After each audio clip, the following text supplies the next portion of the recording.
It's all about partnering artists with small businesses to create site-specific installations and that way create more exposure both for the business and for the artist, and also to revitalize those corridors. We all know that art can be very beautiful and very engaging and very inspiring, and that's something that seeing on your way to work or seeing on your way to run an errand can just completely shift the way that you're experiencing that day or your mood, everything.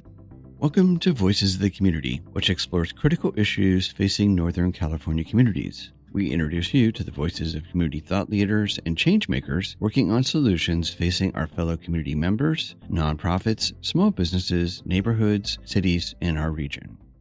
This episode is part of our special series on how the arts and culture sector is coming back from the COVID-19 pandemic and features voices from the Arts for a Better Bay Area State of the Arts Summit, which was focused on rebuilding our communities through the arts. Hi, everybody. Welcome back. Just waiting for folks to wander back in from the break. As all live events, it's kind of a series of control chaos, and we're running a few moments late and trying to use everyone's time well. Our first session, as I mentioned earlier, is the economic recovery of arts organizations. So we tried to put together a panel discussion today with a statewide context, with a data specialist, if you will, someone who's really concentrated on the data out there and how the marketplace has changed over the last 3 years of the pandemic. And then with art organizations in the house who are really working with artists, and an organization that's done a wonderful experiment with a universal basic income for artists. With that, I'm going to start with having each participant introduce themselves and their organization, and then we'll circle back and go to that speaker and have that speaker talk about what they and their organization are doing to economically recover, if you will, the arts and culture sector. So I'm going to start off with Julie Baker.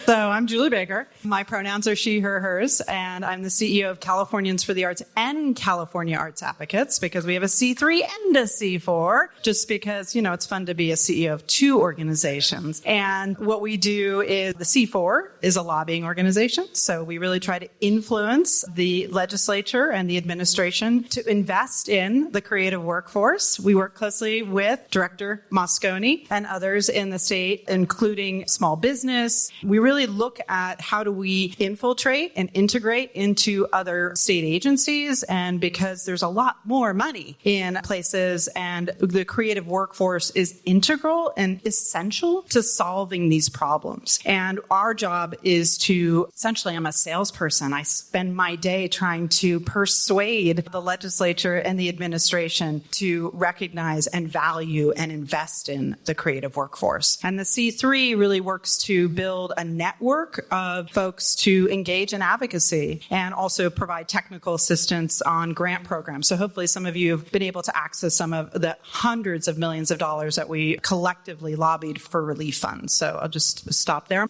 I'm also former Performing Arts Center director, gallery owner. I went to the Phoenix Hotel thing that Maria Jensen did 100 years ago, and I'm staying there tonight. That's super fun. And I'm a grandmother and a mother of 3 boys, and I live in Nevada City, California. Hi, I'm Jenny Cohn. I am a data analyst with TRG Arts. If you're not familiar with TRG, we're an arts marketing consulting firm, but we have really 2 arms of the organization. We have the data analyst side, and then we have the consulting side. And during the pandemic, all departments got together and created what we called the Arts and Culture Dashboard, which collects data daily through a special DDX from 450 organizations around the world in all different sizes and scales and genres of the performing arts. And then we get to look at that data and tell stories with it to help all of you and our clients grow and recover better. So we'll get into the actual numbers in a minute. Hello, everyone. I'm Vanessa Wilson. I'm here representing ArtSpan. I'm the deputy director there. ArtSpan is a nonprofit based here out of San Francisco, and we support San Francisco-based artists. We've been around since the 70s. Our biggest program that we're most widely known for is our flagship San Francisco Open Studios. It's an annual citywide program that mobilizes all of the city's artists to open their creative spaces to the public. Outside of that, we also do year-round programming to build connections between our artists here here in the city and the city's residents and visitors. Our programming is quite extensive. We're a tiny staff, but we can get into the details a little later. It includes professional development and networking mixers and public art initiatives. We really do a lot to build connections between the creatives and the community here. We're very connection-based and community-oriented.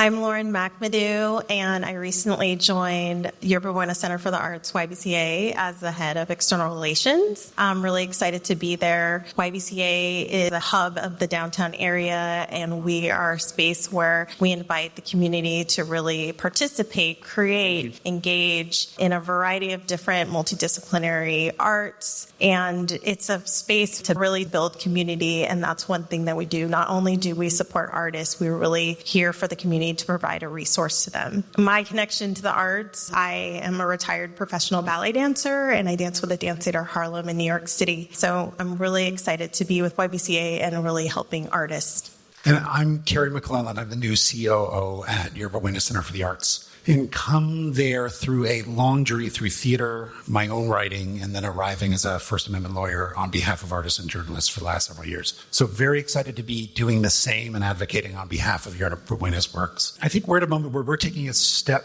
back after inheriting all the tremendous work John started there, some of which began in our neighborhood and through the pandemic included significant experiments in guaranteed income as a way to model pandemic relief for artists. We've taken on additional work on re-granting from the California Arts Council, and all of that work's now at a place ripe enough where we can be stepping back soon and trying to draw some best practices from it. So I think we're a little earlier today than being able to actually speak to some of those, but it's an exciting moment where we can talk about some of the experiments today and how they've been useful, and maybe also talk about the ways they're informing our programming in the building and ways in which we see program integrally linked to these questions of livelihoods and the artist ecosystem.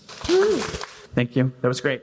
So as you can see, a pretty wide-ranging panel. So I'm going to circle back and have Julie help us set the table on a statewide, because the arts economy throws billions of dollars to the California economy. And so I'm going to have Julie provide everyone just really some framework of what her and her team have been doing over the last 3 years. When we went into 2020, and everyone knows in this room, everything was shut down, 90% unemployment in performing arts space, et cetera. So Julie, take it away and give us really, I know it's a big, long conversation, but summarize 3 years in 5 minutes. Right, 5 minutes, because we're going to open it up to Q&A afterwards. So you have done so much wonderful work, and I know it's hard to do in 5 minutes. Hopefully many of you have experienced what we've been doing over the last 3 years. When I say we, I want to also shout out to some folks who are here. Ron Muriera, who's now with the City of San Jose, just termed off of our board and had been the board president for Californians for the Arts, and Rachel Osajima, who was at the Alameda County Cultural Department, and she had been on the board for 14 years. And this organization was largely volunteer-led for a very, very long time. And like many nonprofit organizations, and Maria Costa, are you in the room here? Maria Costa, also a very long-time board member, and I'm so grateful for everyone who's done all of this work to get us to where we were. Obviously, 2020, before that AB 5, maybe some of you have been impacted by the employment laws changing.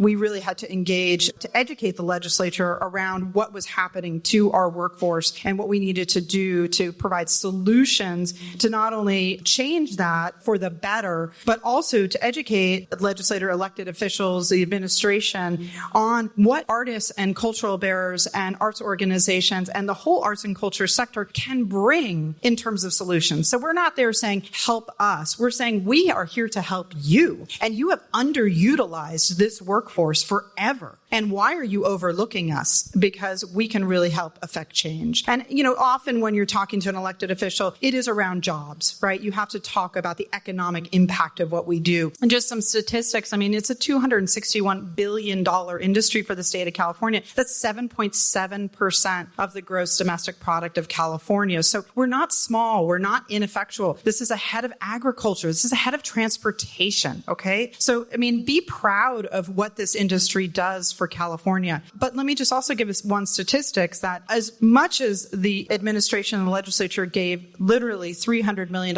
in relief funds during the height of the pandemic, $60 million, the largest single appropriation to the California Arts Council in the Creative Corps that John Moscone was just talking about and that we hope to see continue, $40 million for creative youth development. Lots of money has been put into what they would call relief to build back the workforce. We are now, the budget just got signed yesterday, at a place where we are actually 24th in local assistance, ongoing funding in the United States in our state arts agency. Let me just throw this out there. We are behind Florida. Yeah. So there is so much more work to be done here. And really, we've also seen, I would say, what we're calling a crisis in the performing arts since the pandemic. Let's be honest, there were some broken business models for this industry already prior to the pandemic, prior to AB5, et cetera. But really now we're seeing a crisis. Many of you probably read about the Mark Taper Forum, pausing their programming. I know that there's been things happening here in the Bay Area also where theater companies are shutting down. Live venues are shutting down. We need to address this problem and we need to look at solutions. Some of those are in public policy. Some of those are in the co-op models and the ownership models and the solidarity economy that people are looking at and talking about and implementing. Some of it is in what Ralph Remington was talking about in terms of disruption of existing systems. But we really need to address some of these problems that are continuing, and we don't want to lose this vital contributor to our communities. So that's part of what we do. We really try to build that narrative. We try to get you all to engage in this work. And let me just say this, we send in a good year 5,000 letters to the legislature. And that's an increase on what the organization used to do. We should be sending hundreds of thousands of letters talking about our impact. And so that is where all of you have to come in. And our job is to try and make it as easy as possible for you to engage in the work. So there's a lot more work to be done. We do see things are changing. We do see the influence happening. So grateful to have John at the helm of the Arts Council. It's going to make a massive difference. But, there's still a tremendous amount of work to be done here in the state. Thank you. And Jenny, turning to you, her organization has nationwide data, and I'll let her tell you about it. But I asked her to come and try to provide kind of a statewide, but also a 9-county-wide perspective on data, because I think one of the things that performing arts organizations don't do a really great job of is grabbing data and using that data for growing their organization. So, Jenny? Yeah, absolutely. You are going to get all of the numbers that I'm going to look at on my phone to help you kind of contextualize where we are compared to 2019, right? That's where everyone's heads are at as far as data. Before I dive into the specifics, I had a friend the other day tell me that data is the language of the money. And I have not been able to stop thinking about that. I know a lot of artists don't really like numbers. They don't really find use in data, but data is the language of the money. And I think that is really powerful to think about how you talk about your impact, how you talk about not only your money, but numbers of people, right? Numbers is how you get the grants. It's how you get the governmental support. It's how you get the funders, right? So just one of the reasons why I'm kind of a proud data nerd is because I think it's really powerful. Pardon the Mickey sticker on my phone. My 5-year-old went to the doctor yesterday and got a sticker. Okay, so TRG, we published a study about 2 weeks ago that looked at the data from the past couple of years broken down by performing art genre. So you can find this on our website, trgarts.com, or like I said, it's going to be in what George sends out after today. And we had been getting a lot of requests to look at the data by genre. So you'll see it's broken up by dance, performing arts center, theater, and music. And most of the music there are symphonies and orchestras, things like that. Generally speaking, the lives of our dance companies and our performing arts centers are doing much better. The theaters are the ones that are still really struggling as far as ticket revenue goes, and so much so that they're still about 35% below the ticket revenue they were in 2019. Whereas for performing arts centers, we're seeing about 20% higher ticket revenue than they were seeing in 2019, about 18% higher for dance, and music is just about 5% down from where they were in 2019. And this is just total ticket revenue, so subscribers, single tickets combined. If we look at donation revenue, unsurprisingly to all of you, probably, but none of that is better than it was in 2019. You'll see high ticks in the donation charts for 2020, 2021. right? Where people were really rallying around the arts and wanting to make sure these organizations survived. And none of that has been able to sustain this far. The other interesting thing, so if you look at ticket sales nationwide for all performing arts, we're still about 5% below where we were in 2019 as a whole. So 5% down in revenue, 17% down in ticket quantity. So that's an interesting comparison. So that average ticket price is significantly higher, which when I get to Bay Area data is really interesting because your Bay Area, that is not the narrative here at all. Your average ticket price is way lower than it was in 2019, which is interesting to me. There's more stuff in here about overall ticket revenue and donation revenue. I'm not going to go through all of it in this moment. The other thing I want to point out is TRG were really big proponents of customer topology. So that's looking at recency, frequency, monetary, and growth as far as how your relationship with your patrons, right? How recently are they coming? How often are they coming? How much are they spending? And is their loyalty and their spend with you growing over time, right? That's kind of TRG's big thing. We always joke that we're going to get the patron loyalty ladder. We're all going to get tattoos because that's like our big thing. But we like to look at all of that. And the interesting thing about where we are now is we're getting significantly more brand new customers than we've ever had. Weave arts and culture nationwide, which is great. So whatever you're doing in marketing is working. It's getting new people in the door. The bummer flip side of that is the one-time returning customer typology is significantly lower. So you're getting more first-timers in the door, but even less people are coming back than they were in 2019. So that, I think, is a point that I'm going to try and hammer home the rest of the day, is that new customer retention is something I think we really are underutilizing and underfunding and under-resourcing at this time. Another positive thing at the moment is demographically, we are seeing those new audiences make up more Gen Xers and more millennials than historically were coming, which is great. The bummer flip side of that is that they're not coming in significantly enough percentages to make up for the decrease in the baby boomer generation. We've lost about 25 to 30% of the baby boomers that just haven't come back since pandemic. And unfortunately, if you look at that customer typology, most of those baby boomers are going to be your loyalists, right? Your subscribers, your people that were coming recently, they were coming frequently, they were spending money, and they were growing their support over time. So that dip in percentage of the baby boomer loss is really where I think we're all feeling the revenue strain at the moment. But yes, there are Gen Xers and millennials are coming, so we need to make sure that they come back and we need to reach more of them. One more thing about the Bay Area specific data that I thought was fascinating. And like I said, you'll be able to look at all of this and look at the specific numbers. But as far as ticket sales go, we had a really good holiday season, mostly for ticket sales. But the thing that kind of shines in the Bay Area data specifically for me is you had a really good March and April. I don't know what goes on here in March and April, but apparently a lot that sold tickets. And that is a spike. I don't know if you can see the whole spike, but that's a spike that I'm not seeing anywhere else. So that's very Bay Area specific. I live in Los Angeles, so I'm not far away, but I don't know what's happening here in the early spring. But is SF Travel in the room? I wonder if that's when they did their push, because they've been doing a lot of pushes with, anyway.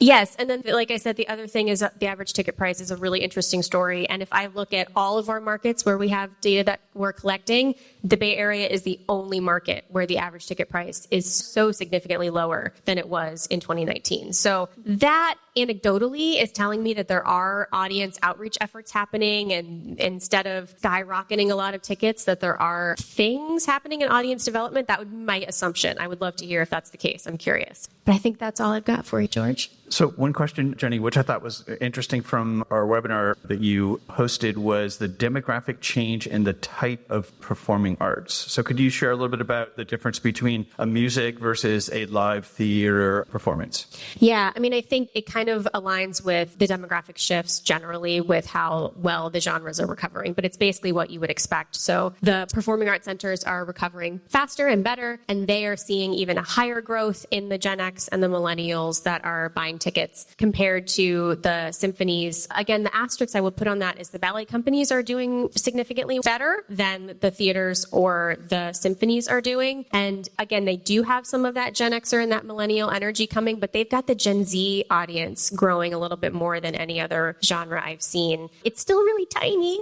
in the chart. You'll see it's like 7% or something, but there's something about the dance. Again, I don't know this for a fact. This is my assumption, but I would assume that it's because the ballet companies and the dance companies have a robust education pipelines built into their performing. That might be why we're starting to see higher Gen X growth there. There's a study not too long ago about adults are passionate about things that they were exposed to as a kid before they turn 11, which I thought was so fascinating. It didn't have to be their thing when they were a kid, but they were at least exposed to it before they were 11. So that is not TRG knowledge. That is just my guess that all those dance companies and all those classes are getting into the brains early. Thank you, Jenny. So, Vanessa, what's unique about ArtSpan is you work with individual artists. And so how has the pandemic really impacted the artists you work with? And then what do you see in coming back since 2021 going into 23? Hello, everyone. Yes, ArtSpan supports the individual artists here in San Francisco. During the pandemic, we did expand our services to more broadly serve artists who may not have been able to stay in San Francisco and had to go further into the East Bay, South Bay, North Bay. So currently, our bread and butter remains our San Francisco artists, but we do extend some of our services to the greater Bay Area, and that includes San Francisco Open Studios. It also includes our professional development workshops and our networking mixers.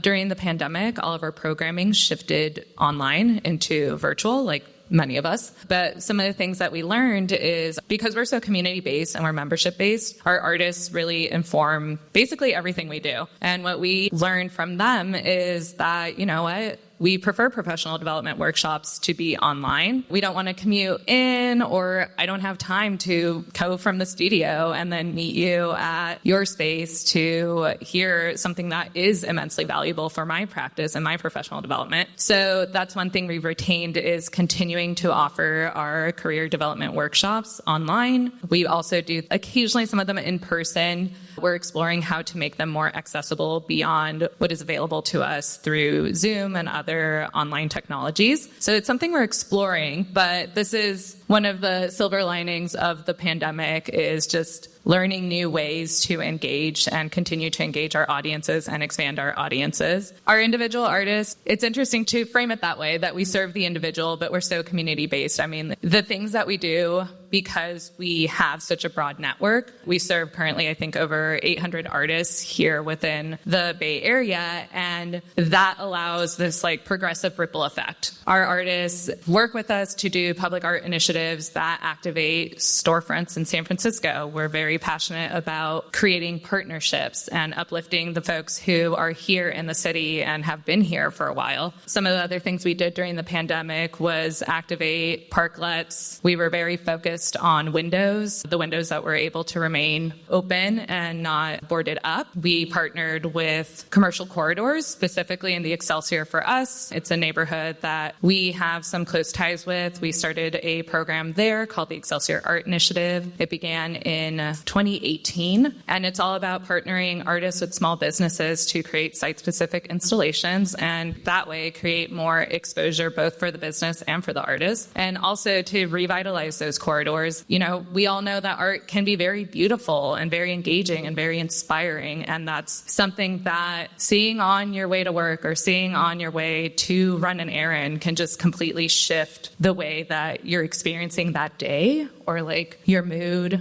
everything. So this is a really cool program that we've been doing. It's part of our Art Neighborhoods program, which is basically putting art into unexpected places, not necessarily limited to galleries, which some folks can find intimidating to walk into and connect with art in that way. So we're looking at putting art in cafes and bowling alleys and doing all of this. It works very closely with all the artists. So activating underutilized space, and also that includes, you know, right now the Vacant to Vibrant program is something that we're like, wow, yeah, let's do that, because we feel like we've kind of been doing that. So like awesome that the city is wanting to fund that. And this goes back to partnerships and collaborations, is really looking looking at not reinventing the wheel, but who's already out there doing that work and how can we partner to provide mutual aid and advance our shared needs. I mean, there's so much.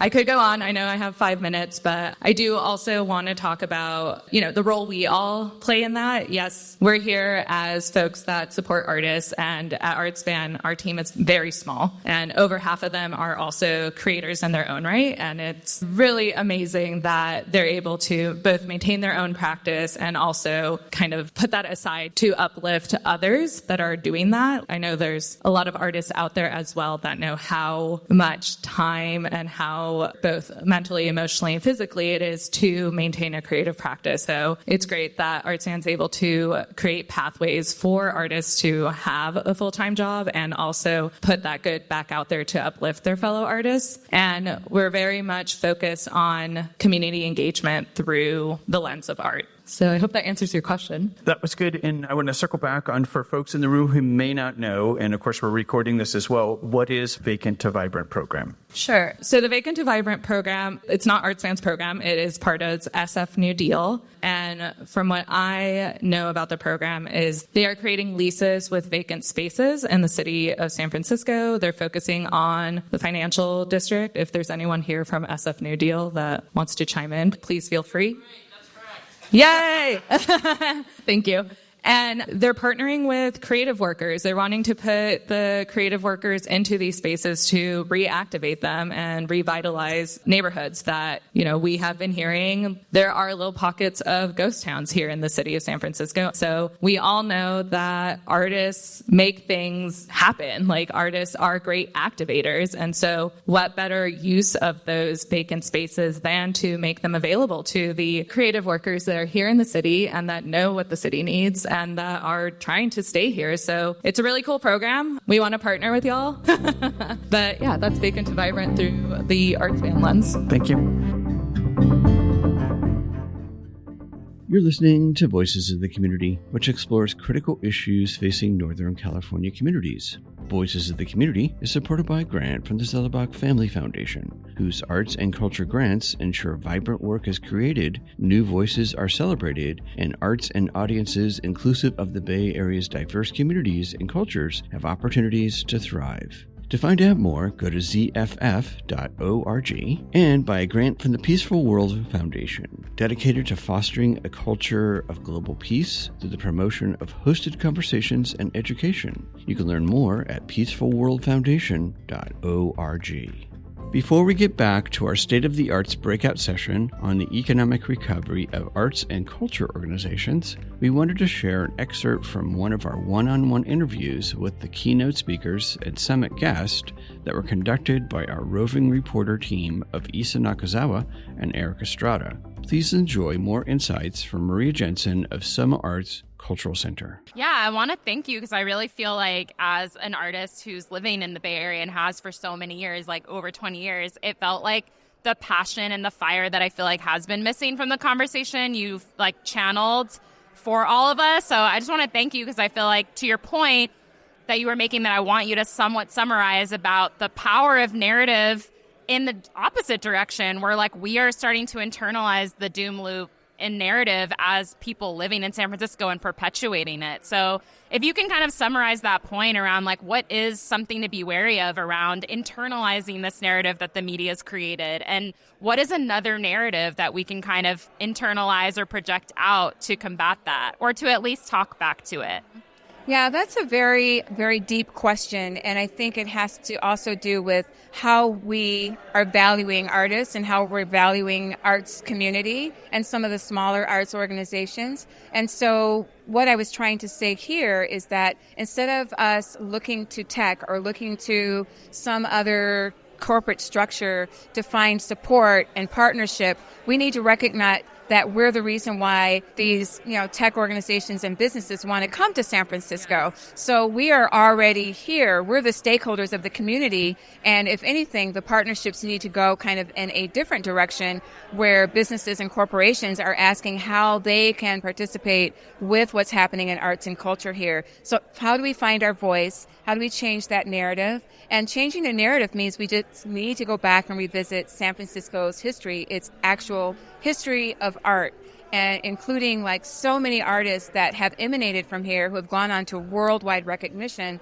They are all grassroots artists that started here. And so San Francisco has this great ability to actually create a whole like generation after generation of incredible artists. And these artists are what is changing the world, because art leads to open minds. And if we want to further the ideals of democracy, one of the most important things that we can do is make sure that the artists who are literally helping us to interpret our lives and helping us to see other lives and helping us to understand, these are the people that we need to be funding first and foremost.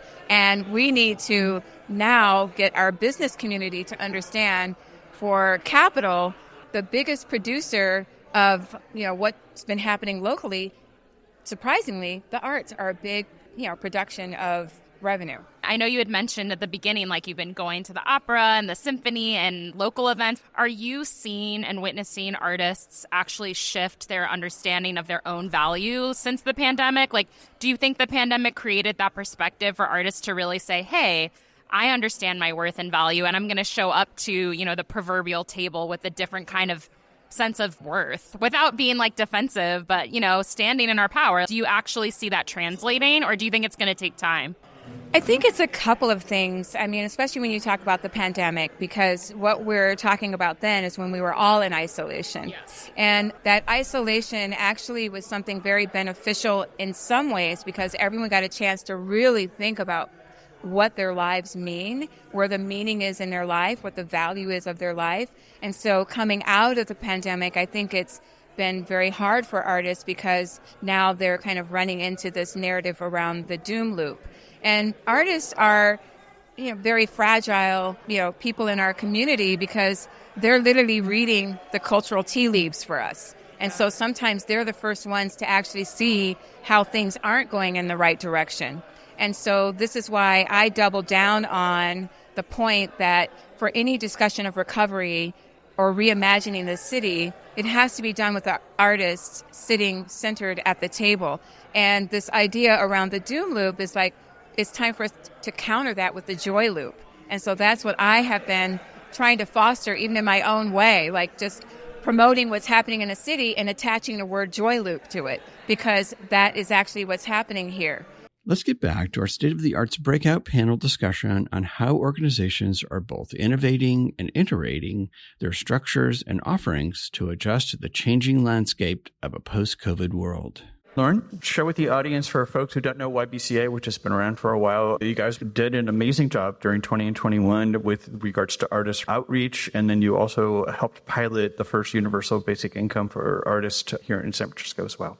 Well, I recently joined Yerba Buena Center for the Arts this May. So one thing that I'd like to share about some of the work that we've been doing is really echoing a lot of the work that everybody's been talking about, in particularly around telling our story. And that's really important. Arts is so powerful. And so that ability to share that story, tell artists' stories in particular, what the amazing work that they're doing and how it impacts the community. That's one of the things that we've been doing for many years. We're celebrating our 30th anniversary. In addition, one of the things I think we also do really well as an organization is through partnerships, which we've talked about also. And I think really creating more partnerships with other art organizations is really going to help us progress as a community, because we all have expertise in different areas. We have resources in different areas. We have friends in different areas, and bringing that all together collectively will allow us all to win. So again, we're working with a lot of partnerships. And I think the other area that's really important that we've been doing is around supporting artists also, that we're talking about is the various different ways that we have started working with the city on regranting. And I'm going to let my colleague Cary talk more about that.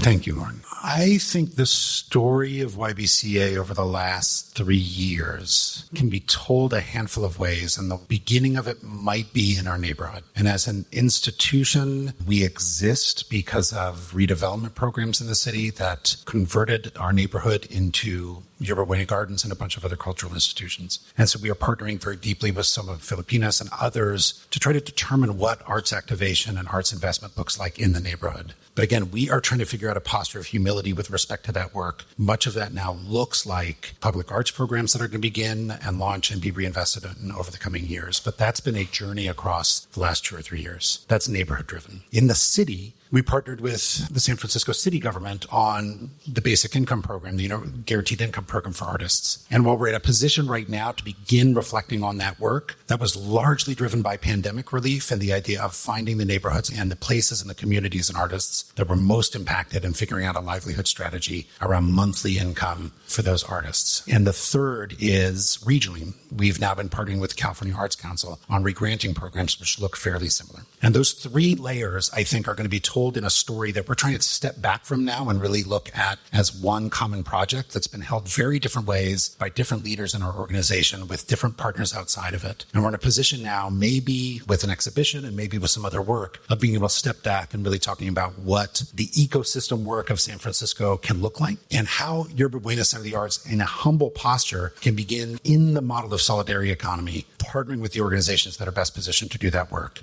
and figuring out how to move the resources out of our building into the hands where they're needed most and figure out what work we hold best. And that's a huge reevaluation that we're undergoing right now because we're not necessarily always the organization best positioned to do that work. Part of that evaluation is because we as an organization through the pandemic also learned the hard lessons about what our business model isn't doing well. Our city funding got cut to a third. Our events program and our public performing arts program was shuttered in the way that every other performing arts program was shuttered. So as we come back, the only way through is in collaboration and solidarity with other organizations. The only way through is in identifying audiences that we haven't served yet. The only way through is recognizing that we were able to fill our theater this weekend for the first time in weeks because Dohee Lee and the Asian Refugee United organization, the artists from them, brought in a hugely diverse audience to the organization. So all of that has been a part of YBCA's DNA for the past several years, but it is the way through and out of the pandemic for not just the programs that we potentially laudably ran, but also the way we program the building ourselves. So we've been going through a big year of reflection about how that's going to look. I think in the coming year, you're going to see what that looks like in work. Amy Kish, Jody Cobalt, who run our arts and public programming and our performing arts programs, are in the audience and could talk about what art is going to look like in the building. But it's going to be modeled very much through this idea that we are a canvas on which other people can come. We are a campus that we are building through partnerships with other organizations, and we are no longer going to be a monolith that tries to do this alone. Thank you, Cary. Okay, so I'm going to open it up to Q&A for the audience, and Susie has the microphone. Since we are, again, recording this for a TV show, radio show, and podcasts, please speak into the microphone and questions, not dissertations. So we're going to open it up for questions. Please raise your hand, and Susie will bring the microphone to you. And tell everybody in the audience who you are, what organization, or if you're an individual artist, what you practice. Thanks. Hi, my name is Jeff Jones, and I am one of the co-founders of the Queer Cultural Center. And I was also the person that agitated for and successfully created the Cultural Equity Grants Program. And that was 30 years ago. And many things positive have happened there. But I do want to say that looking out at what's going on now in the local arts community, I was very impressed by the head of the Arts Commission telling us we needed to disrupt reality. Because that's what most of us who were on the don't haves and the haves of 20 years ago, that's what we had to do. And I think it's finally paying off. But there are a few things that are really clear to me. The California Arts Council, while people talk about how wonderful it is, I would say over the last 7 years, instead of being supportive of individual artists and nonprofit arts organizations, have suddenly decided that what's needed is greater arts bureaucracies. And they've funded 60 of these state and local partners in all these counties that don't ever give a nickel to an artist. They pay for buildings, they pay for bureaucrats' salaries, but they don't get around to supporting artists. And that is a really terrible approach. And one of the tendencies that's very clear is that the California Arts Council, which was really the forerunner of multiculturalism in this state, has now become the captive of a bunch of arts bureaucrats, where now they're spending 25% on administrative costs. that's money that used to go to artists. I think it's really different. I don't want to interrupt you because your experience is incredibly valid. Can we bring it back to a question, though? Did you have a question for the panel? I did have a statement that we should understand that whatever people are saying here, that there is this tendency now to fund arts administrators instead of artists. And also, I don't mean to burst your bubble, but, the reputation of YBCA in this town sucks. It always has. You've been around for 30 years. Thank you. And I hope you could do something. Can I answer just very responsively to this, which is, as a bureaucrat and an arts administrator, we are concerned. I mean, the new leadership at YBCA, and we can't make any promises now about anything other than to say one of the things we're concerned with is in the ways in which we sit between arts investment and the money that needs to be in community. Let me say it again. We are not meant to be holders of funds that are best spent by artists themselves or in communities that know how to put that money to better use. We're trying to model those practices through the programs and responsibilities we've taken on, and we're trying to look for the ways in which we can move that money as quickly as possible into community again now, even within the programs that we have. We are in an early assessment of all that work. Lawrence come on in May. I came on around the same time. So we represent an opportunity with Amy and Jody and others in leadership of trying to figure out how to get out of the way of being a siphon of funds in this respect. Yeah, I'm with you. And I think there are people in our programs who've been working on the guaranteed income program directly, and other programs would say the same things that I'm saying in terms of what they've been learning. We're like months from being able to release some things that I think would be able to speak to the data from these programs and make a compelling argument for why we should get out of the way. But it is to say we also are stewards of space and are trying to figure out ways in which even that can be done through a position of solidarity and partnership, where we are in a different position with respect to how we program. This is not going to be, I don't want to get into a divisive position right now on this at all, because like in San Francisco, whether it's housing, homelessness, or the arts, we can get very divided quickly. But there is a big part of us sitting downtown alongside a bunch of other big cultural institutions, holding space that many others could use just as well as we're trying to use it right now, that are trying to figure out how we open our doors and get out of the way of the scarcity that this feels as an artist to be alone in this community right now. I have nothing to say to you with respect that's concrete at all, other than as a human being to agree with you entirely with respect to the challenge. And that, entirely respect the challenge. Thank you, Cary. And then after the breakout sessions, folks, our speakers will be around. Hopefully they're going to hang out and have one-on-one conversation. I'm happy to hang out, you and I. There's an open bar as well, so you guys can chat it up. Our next question. Hi. First of all, thank you for your time today. There's a lot of power on the stage and in this room, and I just want to honor that. Thank you. My name is Liz Luke. I'm the executive director for Living Jazz. I was also recently voted in. Julie, we haven't met in person, but I'm on your board now. And in addition to that, I've been on the board for the Recording Academy. I'm currently on their advocacy committee. I'm a co-chair for the National Independent Venue Foundation's Emergency Relief Fund. And what I want to say is that I've done a lot of advocacy work on my own individually. I've done a lot of research presented at city council meetings. I try to rally the troops in terms of getting artists to that microphone at city council meetings. It's incredibly intimidating to a lot of people. And a lot of the powerful voices in the room get really scared about how to even approach that, what to say, and what can we do with our policy minds here, our data minds here, and the amplifiers here to organize our artists better? Can we organize workshops online? I know for the Recording Academy, we have District Advocate Day, where we break everything down by chapter with our congressional representatives or senators. There are team captains that are given talking points, many workshops beforehand on how to address it. We meet in cafes. We share artistic stories with our fellow comrades. And we go into that meeting super organized with an agenda. And it's incredibly effective. We're told it's one of the most effective lobbying efforts for artists. And I was curious as to, on this stage, in this room, how we could get together and have a meeting of the minds. We're talking about not being competitive for resources, but how do we grow the abundance of treasure we have here in California and the Bay Area in general? And I'm just wondering if you all have thoughts about how can we mobilize? Who would like to take that? Go ahead. I was just going to say the one thing that I think makes having those experiences with legislators now since the pandemic great is I hosted a couple lobby days recently from a past organization, and we were able to do that virtually. And we actually found it to be a lot more engaging because they actually sat on the phone with us, and we had a group of people, so they felt it was less intimidating for the individual to speak because they had a group of people who were on the phone with them. So So I do think there is some opportunity around that. And then they don't have to feel like they're face to face in front of the legislator. But I definitely think that's something that we would be interested in supporting. And I would say, well, nice to meet you, Liz. We haven't met in person, but Liz just got voted onto our board. So I'm really excited, as well as Maria Jensen and Sean Fenton from TBA. So I'm really excited for Californians for the Arts. But I would say a couple of things. One is that we do Arts Advocacy Day, which just did in April. Maybe why numbers go up is April's Arts, Culture, and Creativity Month in the state of California. And so we do a lot of trainings throughout the year and try and engage people in advocacy.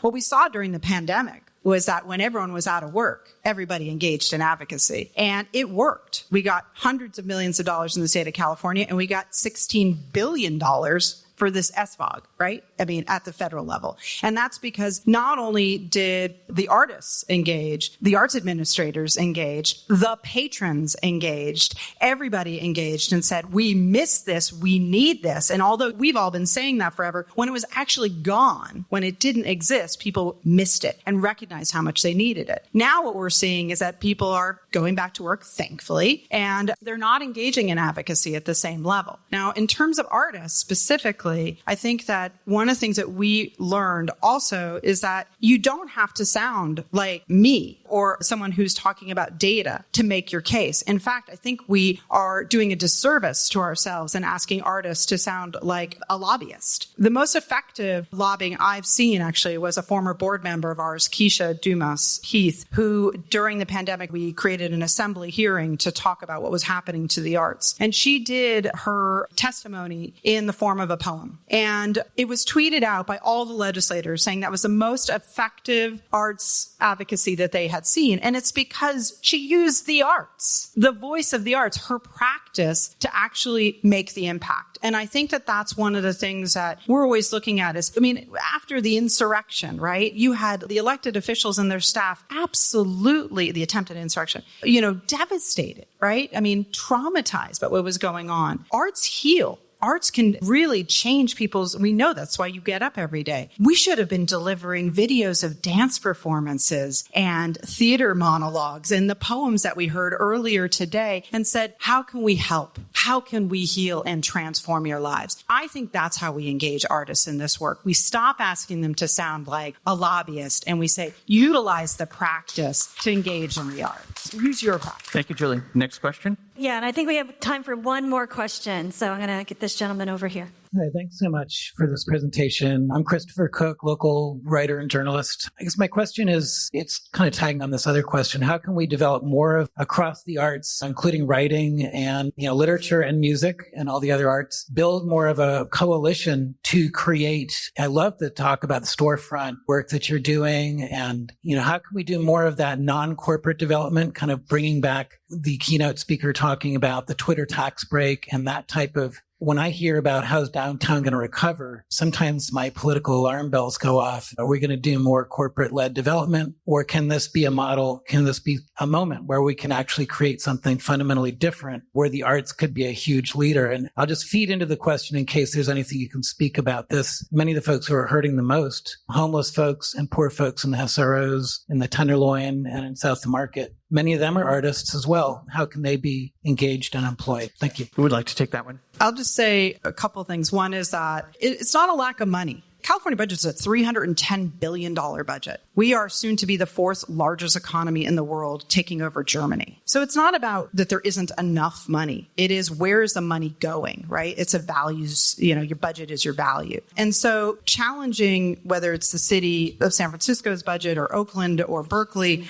or any of the greater Bay Area or the state of California and asking them, where is the money going, and really analyzing that. But in terms of, building coalition, which is a critical piece in that we are representing ourselves as an industry, in my experience, has been very, very important to change the language to say we're not a cause, we're an industry, and we're an important industry to California. So I think creativity hubs are something that we need to be thinking about. I work with inside of state government, so they think about things like innovation hubs, which is where you R&D technology, right? I think we need R&D creativity, and that's where artists come into play. And I think we need to actually create places for artists to be able to be creative, and we need to invest in that and not see that as a luxury or something only people who have access to generational wealth can apply to do, but everyone who has that actual amazing capacity should have the opportunity. So I think there are places where we could actually look at creativity hubs versus innovation hubs.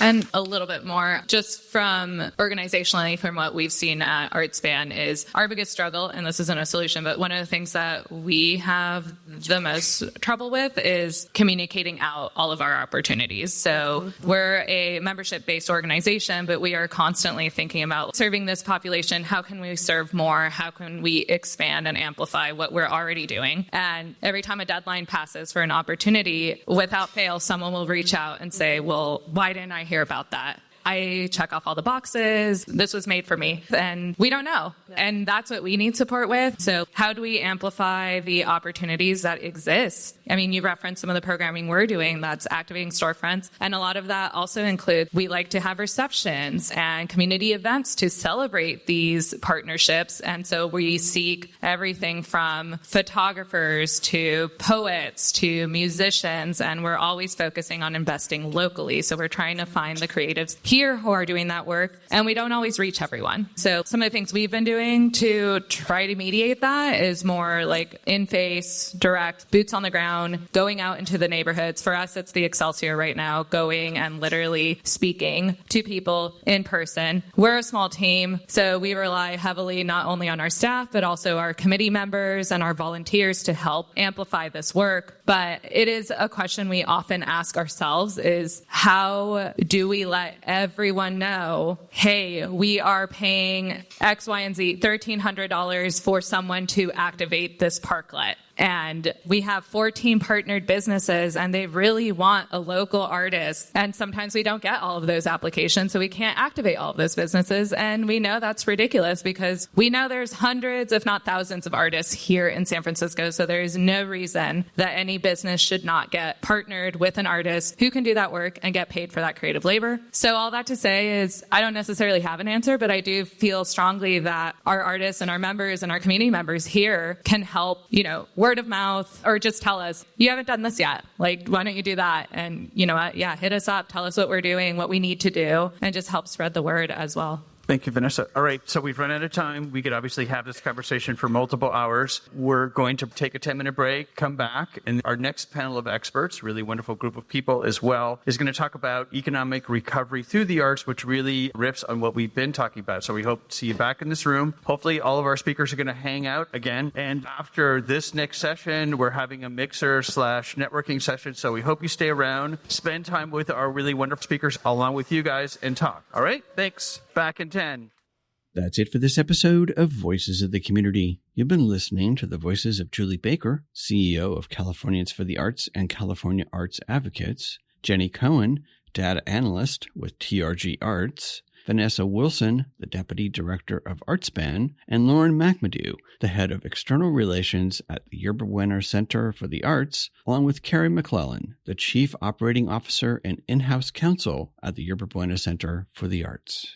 To find out more information about our guests and their respective organizations' programs, services, how to volunteer, and to make a donation, please go to voicesofthecommunity.com and click on the link to the Arts and Cultural Series. While you're on our website, you can both watch or listen to the full episodes and one-on-one interviews of our Arts and Culture Series, along with signing up for our newsletter to stay up to date on future shows. After watching and listening to these wonderful stories, we hope that you will consider making a donation and volunteering to support our arts and culture organizations and our arts and cultural workforce. Today's episode was made possible through our co-production partnership with Arts for a Better Bay Area for their State of the Arts Summit, along with our amazing technical crew.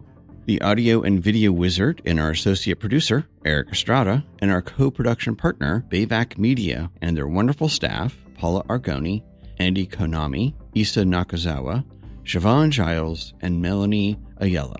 The graphics magic was made possible by Casey Nance from Citron Studios. Voices of the Community is supported by a grant from the Zellerbach Family Foundation, whose arts and culture grants ensure vibrant work is created, new voices are celebrated, and artists and audiences inclusive of the Bay Area's diverse communities and cultures have opportunities to thrive. To find out more, go to zff.org and by a grant from the Peaceful World Foundation, dedicated to fostering a culture of global peace through the promotion of hosted conversations and education.